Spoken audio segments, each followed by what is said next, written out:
Paano nga ba mag-update ng contact information sa SSS Online?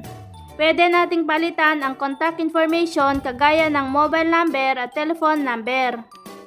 Pumunta tayo sa SSS website.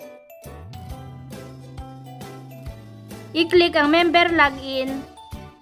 Para makapag-login, ilagay ang user ID at password at i-click ang sign in. Pagkatapos makapag-sign in, i-close lang natin ang notification.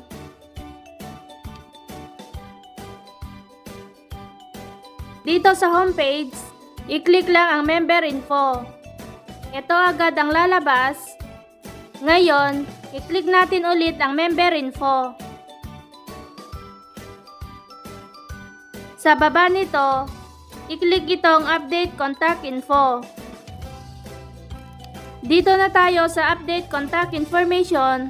Dito may option na i-update ang mga contact information sa online na. Hindi na kailangan pumunta sa SSS branch. Ito ang mga pwede nating i-update: mailing address, foreign address, telephone number, mobile number, at email address.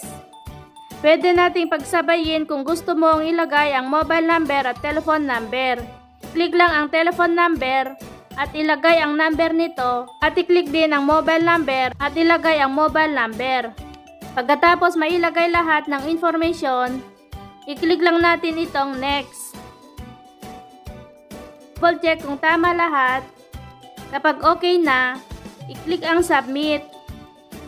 Pagkatapos, nakikita na dito ang transaction number at yung date at time ng pag-update.